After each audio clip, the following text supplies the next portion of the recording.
Coucou tout le monde, je suis Livia de la Danse des ongles et des styles, styliste ongulaire et nail artiste depuis plus de 10 ans. Je te souhaite la bienvenue sur ma chaîne. Si tu es nouveau ici ou que tu ne l'as pas encore fait, abonne-toi. Aujourd'hui dans cette vidéo, je vais te montrer comment réaliser un ongle carré pose chablon. Comme la vidéo sur la pose chablon amande avait beaucoup fonctionné et vous a énormément plu, je me suis décidée à vous montrer une autre forme. Si tu veux tout savoir de cette technique, il n'y a qu'une seule chose à faire, c'est me suivre. Alors, c'est parti!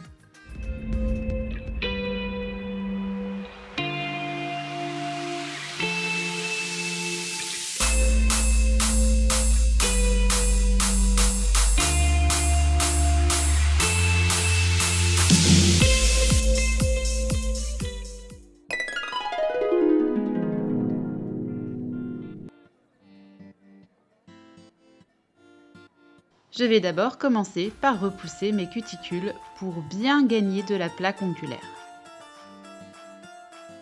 N'hésitez pas à gratter sur les côtés pour enlever un maximum de petites peaux qui pourraient rester sur votre ongle. J'utilise ensuite une ligne 100-180 pour dépolir mon ongle. J'utilise la surface la plus douce et je contourne mes cuticules. Veillez à passer partout avec votre lime, qu'il ne reste plus du tout de brillance. Matifiez toute la surface de votre ongle. Ensuite, je viens arrondir l'ongle naturel pour lui donner déjà la forme adéquate qui s'adaptera le mieux à mon chablon. Comme nous sommes sur une pose salon, ce n'est pas grave s'il reste un petit peu de bord libre. Puis avec un embout spécial cuticule, que je vais mettre en rotation 9000 tours minute, je viens encore dégager les peaux près de mes cuticules. Plus cette zone sera nettoyée, moins il y aura de risque de décollement. Pour aller de l'autre côté, j'ai changé la rotation de ma ponceuse.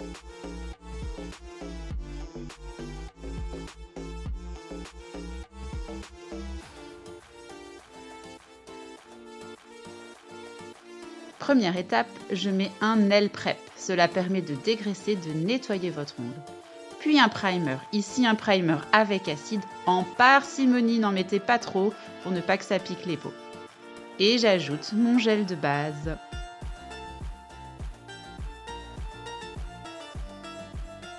Passe à mon chablon. Ici, ce que j'aime sur ce chablon, c'est qu'il est déjà pré-découpé et que cela facilite énormément la pose. Là, vous avez toutes les longueurs possibles avec ce chablon. Moi, je vais m'arrêter au numéro 4. On décolle. On enlève la petite languette en dessous. Pour la forme amande, je viens en général la poser au bord de mon arrondi. Mais pour le carré, on va aller la poser à la pointe du chablon, ce qui empêchera le chablon de se fermer une fois positionné. Puis, je détache les deux petites ailettes. Je viens coller les premières ailettes vraiment bord à bord. Attention, j'insiste, c'est vraiment bord à bord. On est sur un carré, donc votre chablon doit être vraiment parallèle. S'il ne l'est pas, votre carré ne sera pas droit. J'écarte ensuite les ailettes qui vont se coller sur mon doigt. Et je vais venir placer mon chablon sous mon ongle naturel. Je le positionne vers le bas. Puis je le monte pour former, comme vous le voyez sur l'image en haut à gauche, un triangle, ce qui va permettre de renforcer ma zone de stress. Ici, regardez, on voit bien le petit triangle qui s'est formé. Vous devez avoir une ligne droite de la cuticule à l'extrémité de votre bord libre. Là, vous allez vous arrêter. Moi, j'ai décidé de m'arrêter sur le 4. Donc, si je trace un trait de ma cuticule au numéro 4, j'aurai une ligne droite.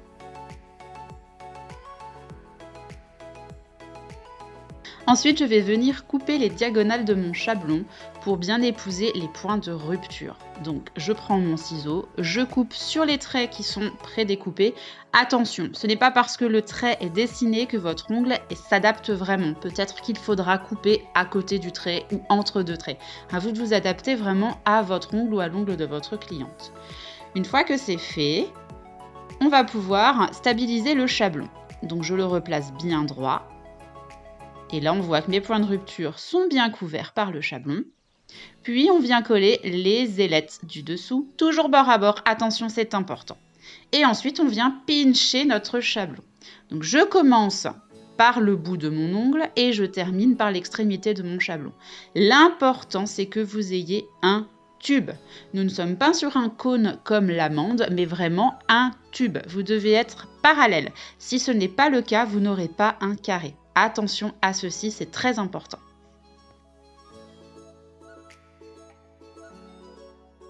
Basez-vous sur vos replis latéraux. Essayez d'être vraiment en alignement avec eux. Et en retournant le chablon, on voit quel arc donnera mon carré.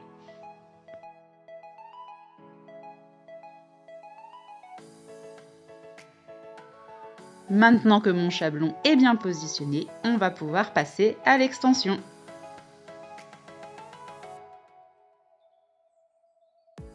Pour mon extension, j'utilise toujours un gel stable. J'aime beaucoup travailler avec ce type de gel parce que vous avez le temps de façonner votre ongle le mieux possible. Je sais que quelques-uns n'aiment pas parce que ça fait pas mal de bosses, mais si vous le travaillez correctement, vous éviterez les bosses et vous aurez tout le temps nécessaire pour former un ongle parfait.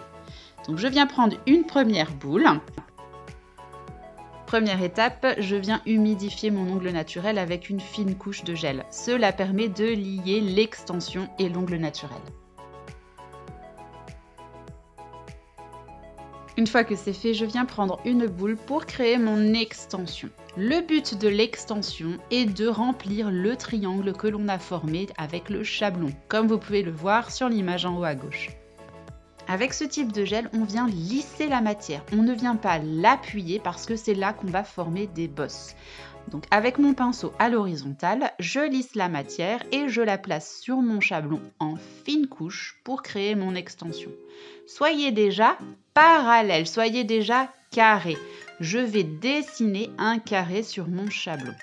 N'hésitez pas à reprendre un petit peu de matière si vous voyez qu'il vous en manque. Essayez quand même d'être le plus régulier possible en étalant votre matière. N'hésitez pas à descendre un petit peu plus sur ce que j'appelle les oreilles. Donc les oreilles, ce sont les côtés du chablon qui partent du point de rupture et qui vont jusqu'au bord libre. N'hésitez pas à les descendre, ce qui va créer un très joli C-curve. Bien sûr, vous les enlèverez par la suite, mais au moins vous aurez une bonne visibilité.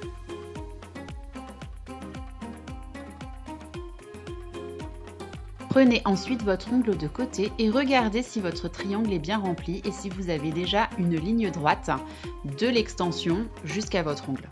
Une fois fait, on catalyse 2 minutes.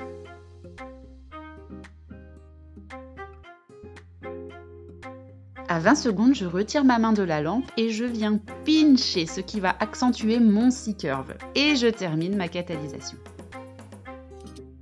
Une fois bien sec, je viens pincer mon chablon et l'enlever en le tirant vers le bas doucement. Je peux le faire parce que mon extension est assez épaisse.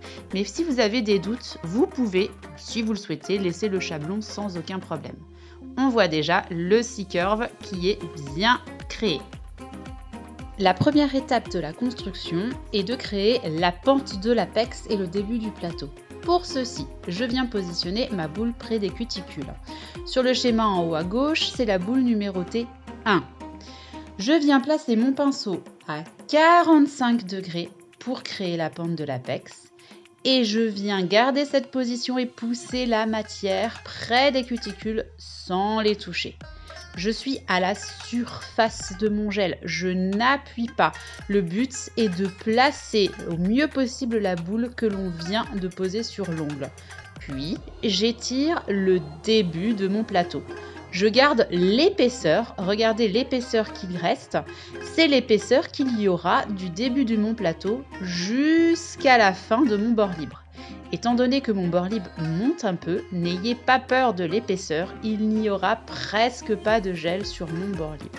Puis pour scinder les deux boules ensemble, comme tout à l'heure, je viens lisser la surface sans appuyer mon gel pour limiter au maximum les bosses. Regardez, je ne vais pas aplatir ma bosse, je garde l'épaisseur, je garde mon apex et je tire mon gel. Je n'hésite pas à remettre une deuxième boule. Selon l'extension que vous aurez peut-être une boule, 2 boules, 3 boules.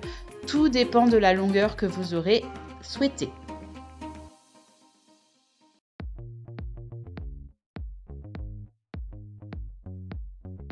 N'hésitez pas à retourner les ongles de votre cliente pour voir si votre gel est placé correctement partout. Et une fois que cela vous convient, tournez-le pour voir le profil et voir s'il n'y a pas de bosse. S'il y a une bosse, avec la pointe de mon pinceau, j'étire au fil pour mieux placer mon gel. Puis, je vais mettre en catalysation 4 bonnes minutes.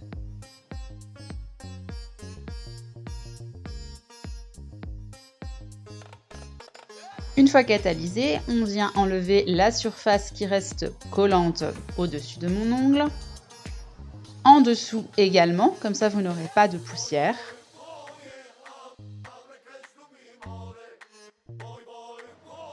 Et on voit bien la construction, apex, plateau et un joli C-curve.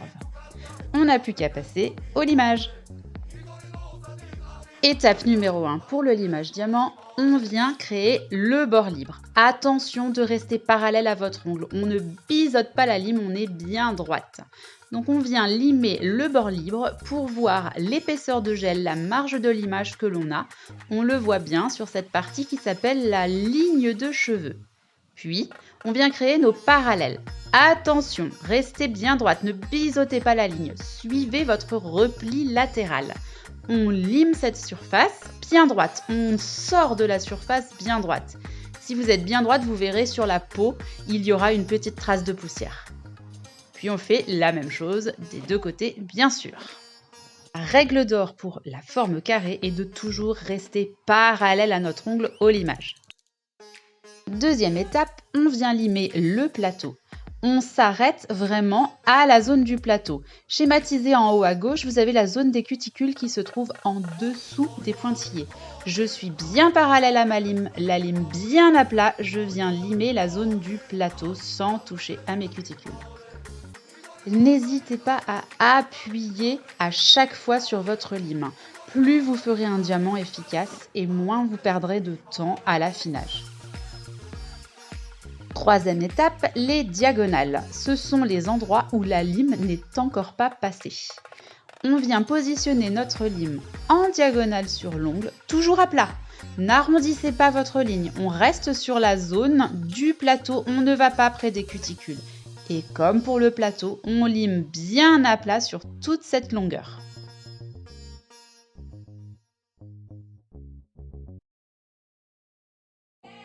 Idem de l'autre côté.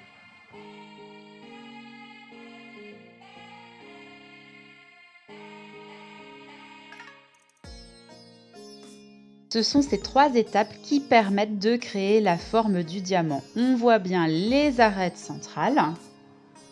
Et quand on prend la ligne de cheveux, nous voyons nos facettes, les parallèles, les diagonales, le plateau, comme schématisé en haut à gauche. Quatrième étape, on vient limer près des cuticules. À chaque fois que je lime dans cette zone, mes instruments se placent à 45 degrés, la lime y compris. On reste bien dans cette position pour limer tout autour de ma cuticule. C'est vraiment très important de garder cette position, sinon vous allez aplatir la pente de votre apex et vous n'aurez plus d'apex du tout. Je viens bien limer toute la zone en contournant les peaux. Faites attention de ne bien sûr pas limer vos peaux. Pour ceci, on lime bien sur l'arête de ma lime. Il faut bien nettoyer cette zone. N'hésitez pas à affiner au maximum. Vous voyez cette petite zone de poussière sous mon doigt? Le but est qu'elle n'existe plus. Si vous avez de la poussière, cela veut dire que vous avez un petit dénivelé, donc un surplus de gel.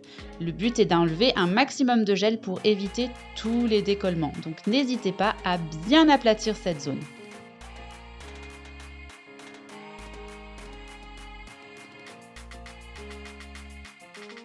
Vous avez désormais la structure de votre ongle, l'apex et le plateau. Maintenant, nous allons tourner autour de cette structure pour affiner notre ongle. Ceci, je pars d'un côté de mon ongle et je fais des petits mouvements qui remontent vers le milieu. Je m'arrête au milieu et je reprends. Je fais l'autre côté indépendamment. Le but est de casser ces arêtes et de les enlever.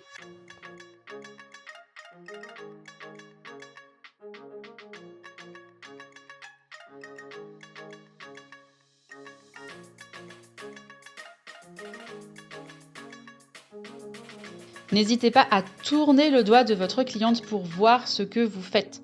Si vous ne voyez pas ce que vous faites, vous allez limer au mauvais endroit et vous risquez d'enlever le gel là où il ne faut pas. Quand je fais cette étape d'affinage, je ne touche pas à mon apex. Je reste bien sur la zone du plateau.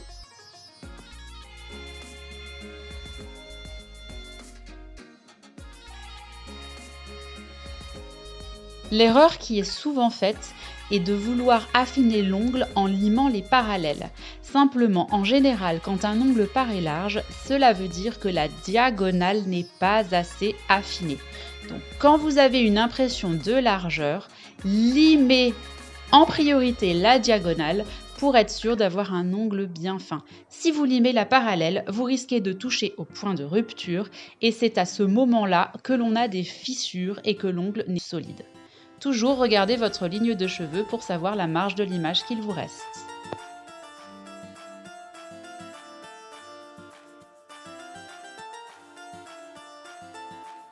N'hésitez pas à revenir sur certaines étapes. Là, je suis en train de recréer des arêtes parce que je trouvais que mes diagonales étaient encore trop larges. Si vous avez besoin de revenir sur une étape du limage diamant, n'hésitez pas à le faire. Au contraire, vous perdrez moins de temps que d'essayer à affiner alors que vous ne voyez pas vraiment ce que vous faites.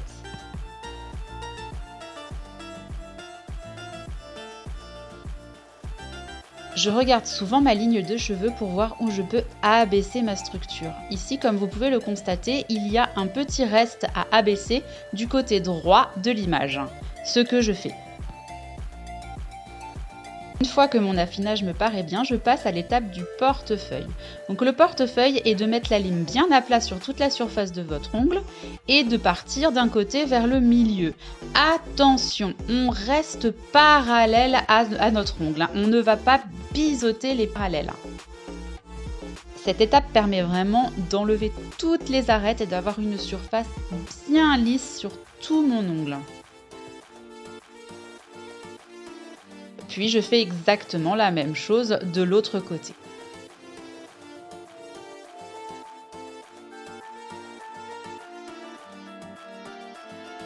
Pour le moment, je n'ai toujours pas touché à l'apex.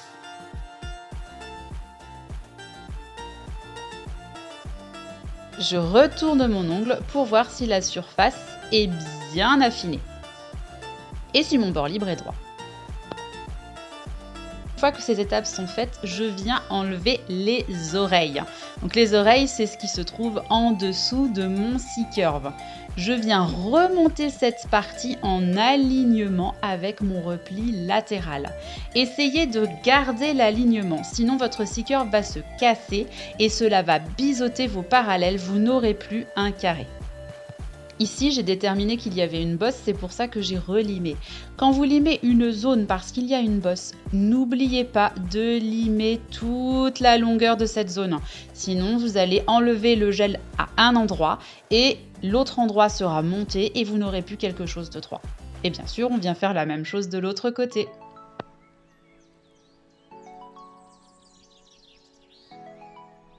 Une fois que c'est fait, cela peut aussi montrer quelques défauts sur l'ongle. Donc c'est pour ça que je reviens dessus pour abaisser certaines zones et avoir quelque chose de bien uniforme, de bien arrondi sur toute ma surface.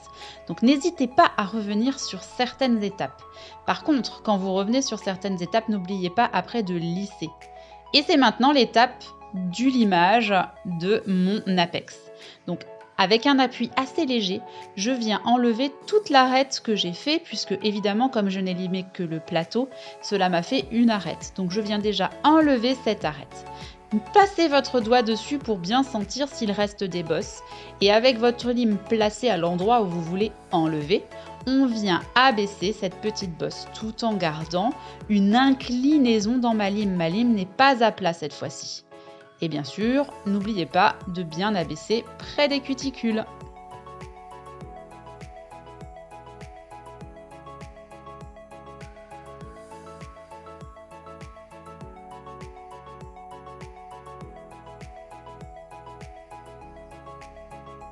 Ensuite, je fais une vérification. Donc, je regarde ma ligne de cheveux. Ici, comme vous pouvez le constater, elle s'est bien abaissée. Je regarde déjà si je suis bien symétrique des deux côtés en plaçant ma ligne en dessous. Ici, elle est très bien. La bonne épaisseur est à peu près l'épaisseur d'une carte de crédit. Ici, c'est un tout petit peu plus épais, mais ce n'est pas vraiment gênant. Puis j'abaisse mon ongle pour voir si ma surface est bien arrondie et bien lisse, si tout est bien symétrique. Un carré, il y a de la symétrie partout, donc attention à ça, sinon vous n'aurez pas un carré. Pour moi, le carré, c'est la forme la plus difficile dans les ongles. Et après, je vérifie mon bord libre s'il est bien droit également.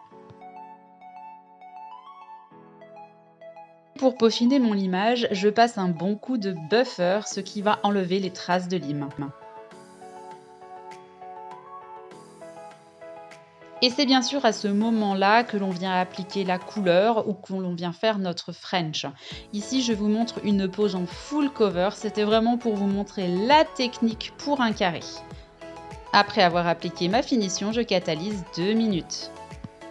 Puis pour réhydrater les peaux et enlever les traces de poussière, je viens toujours mettre un petit peu d'huile de cuticule.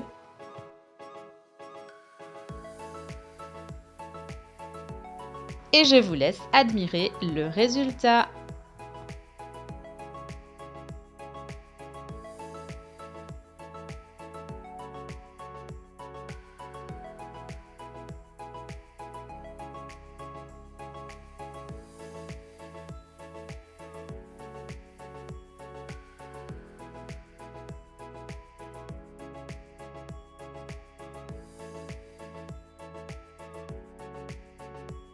J'espère vraiment que cette vidéo aura pu t'aider sur certains problèmes que tu rencontres. N'hésite pas à me laisser en commentaire si tu as d'éventuelles questions, je me ferai un plaisir de te répondre. Tu peux également laisser un petit commentaire en dessous pour me dire que ça t'a plu et un pouce, ça fait toujours plaisir. Tu retrouves dans la barre d'infos en dessous de cette vidéo tout le matériel que j'utilise. N'hésite pas non plus à me poser des questions, je t'éclairerai sur tous les produits que j'utilise. Tu peux également me retrouver sur Facebook et sur Instagram où tu y verras beaucoup plus de mes créations. YouTube, je te souhaite une excellente journée et te dis à bientôt!